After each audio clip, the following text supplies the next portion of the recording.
Hey Internet, I'm Chaz. I'm Dan. And I'm Beau. And this is the Wine is Serious Business Show, episode 55, right? No. Wow.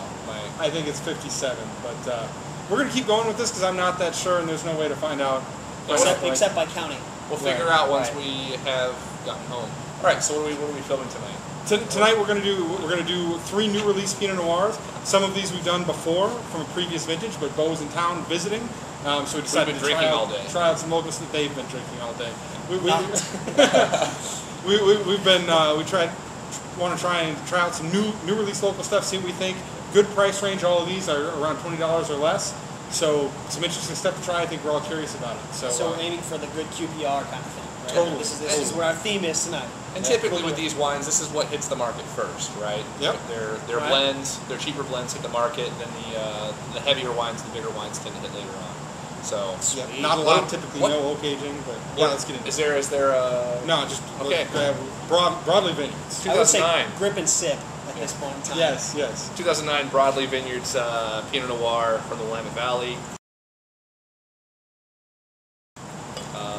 What are we talking price point on this? Around $20, a little bit under is all I remember. I don't remember the exact details. So we can agree 20-ish. Yeah. Give or take. Okay. Yeah. These guys have been pretty consistent in the past, so looking forward to it. Fun. It's like dirt and sawdust. It's Yeah. like 70s funk from that movie your parents had. Barnyard, I think, a little bit. Oh, man. Corn your parents had. I didn't say that. Oh. You did. You went there. Wow. A little bit of dark cherries, but yeah, it's a lot more like barnyard and earthy nose. I'm literally getting animal shit. Yeah, totally. And, I mean, are we going to expect that out of Willamette Valley wines? Maybe. I'd say not so much. I'd say the funk's usually a little more towards like wood on the forest floor for me. Yeah. The funk is definitely more dominant here, right? The fruit is a little bit of an outlier, but it's a tasty funk. It's not a bad funk. Are you getting any like cedary at all? Like not a dried cedar, but like a wet cedar wood or something component? Reminds me of sawdust. I kind of see that. I don't think I'd say that myself. I almost wanted to say Christmas tree, but I stopped because that's a piney. Yeah. Douglas fir shit. I don't want to go in there, but a cedary something. I like the way it smells. It's good. He likes the funk. Wow, and it totally delivers on the palate. I like it all over my chin apparently too. There's a hole in the glass. That's horrible. There's your mom joke in there somewhere. No, it's got nothing to do with your mom. All right. Some nice raspberry fruit, I think. Brighter fruit flavors. I remember when we did 2008, it was a lighter wine with more acidity. This definitely has some more like dark characteristics. The earth and some of that barnyard funk is coming through on the palate as well.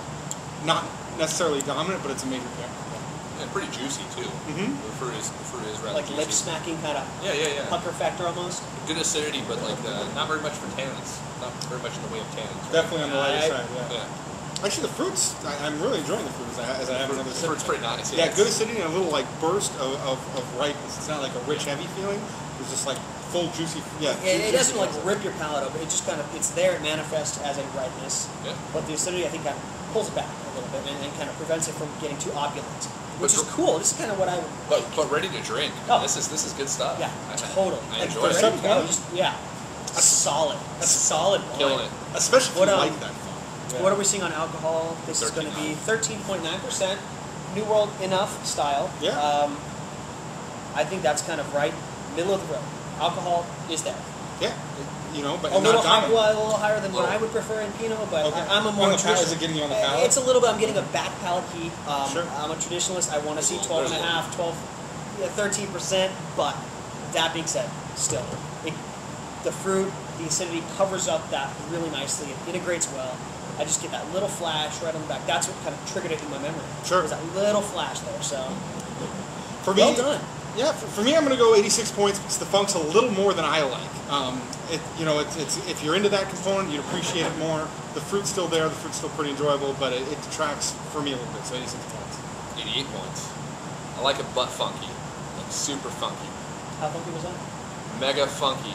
Die-antword funky. Die-antword funky. So and it's got really juicy upfront fruit.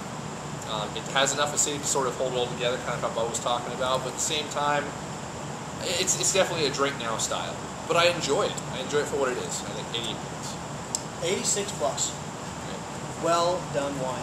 Really well done. I love the funk. I love it's atypical of what a lot of Pinot drinkers know. Nice. And I think if they try something like this, they're exposing themselves to a new wine. That's why I bumped it. Originally, I'm like 83 plus, 88. I mean, my scale, it's a B minus for me. But then I'm like, you know what? You drink this wine, this is cool. This is interesting. This has some characteristic life. I like it. I really dig it. Yeah. I'd say B plus on me. Totally cool wine. Typically, I like larger styled wines, and I would classify this as one of those. Yeah. So, For saying. Pinot, I think, you think the funk notes kind of push it up to that larger style? It's a little larger, but just the ripeness, right? The ripeness, the luscious of the fruit. Totally. I mean, like it's a bigger wine. So, I like that. I'm not going to argue that. Me and Jay Miller, we tied. Nice. Yeah. For wine number 2, we have the Lorelle here from Chehalem Mountains, another 2009 release. This is made by Jay Albin. Pretty well-known, well-respected producer. I've had a lot of good wines from him in the past. Makes a range of wines, solid Pinot Noir. This kind of news in the local scene. He decided to release, a cheaper bottle under a different label. Again, aiming for that sub $20 price point. It's a pretty sweet spot if you can deliver good Pinot Noir. I think. And good winemaker avoids brand dilution, which is big. Winemakers don't want that. I've seen it. We've all seen it. The guy's throwing it out there. At least he's still making this wine, putting it out there for the consumers. I respect that. Different label, but who cares? Winemaker knows what he's doing. Yeah, and I've heard good things about it from a lot of people. Always down with that, yeah. I'm excited to try it out. Oh, cool. Oh, this is cool. I like this. Off the bat. More like plums and apples, like lighter fruit than the Red brown, apples for to sure. me. Yeah. It's a lot of red apple, plummy, yeah. Some strawberry notes as well, super fruity notes. I was gonna say, like, it reminds me of like buying strawberries at a farmer's market where you get them in cardboard, because it's got cardboard components and a lot of fresh strawberry flavors. Like dude, that's it's a little bit of the green I stuff totally on the smell top. that cardboard too. It's right there in that. That's cool.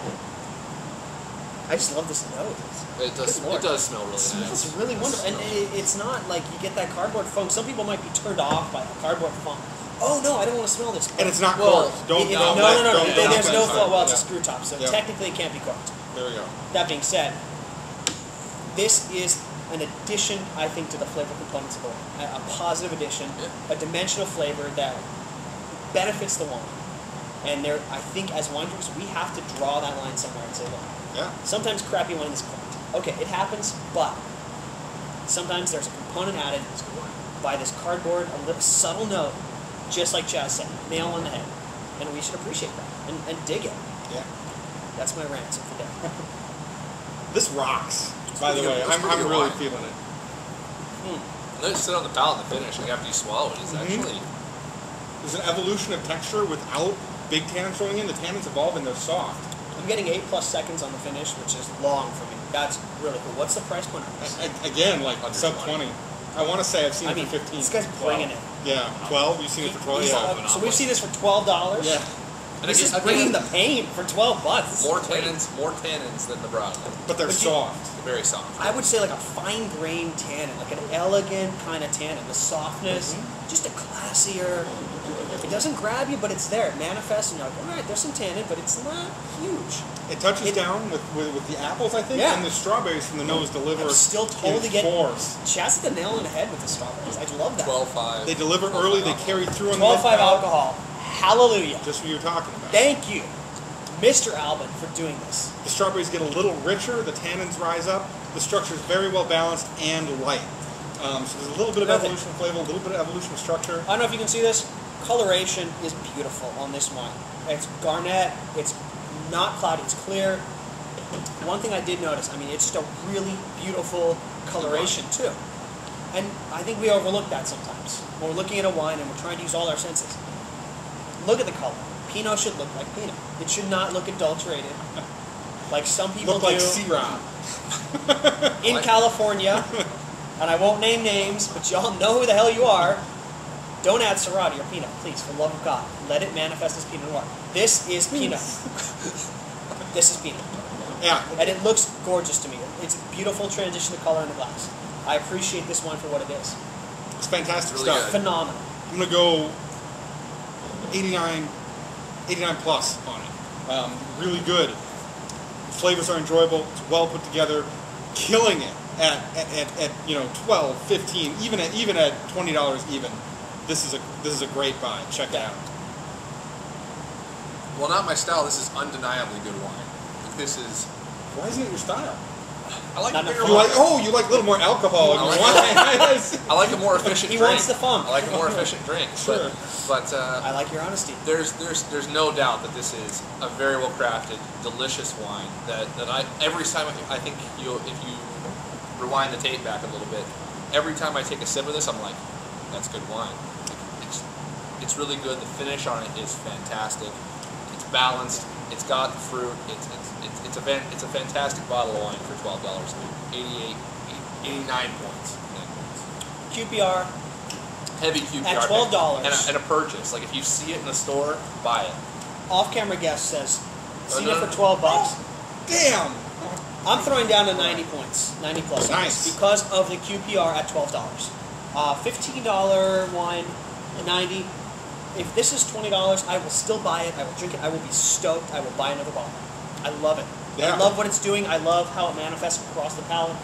I would love to pair this with grilled salmon Yeah. and some fried potatoes, like grilled up potatoes, or sweet potatoes even. And just, I think this is a great food wine. It's so approachable too, right? Oh, I think completely. anybody would enjoy this. Yes, so approachable. So, That's one point I was going to make. Is like, I think people who know the style of wine that I like would like this wine. I think just about anyone would like this wine. That's kind of a point I'd like to yeah, make could about not agree this. more. I mean, even if you are not quite familiar with Willamette, It's really good.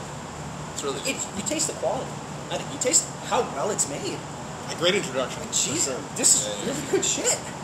I'm really stoked on it. Okay, so. All right, Rinse and rinse and rinse. Oh, No, this is my rinse. Yeah, rinse it.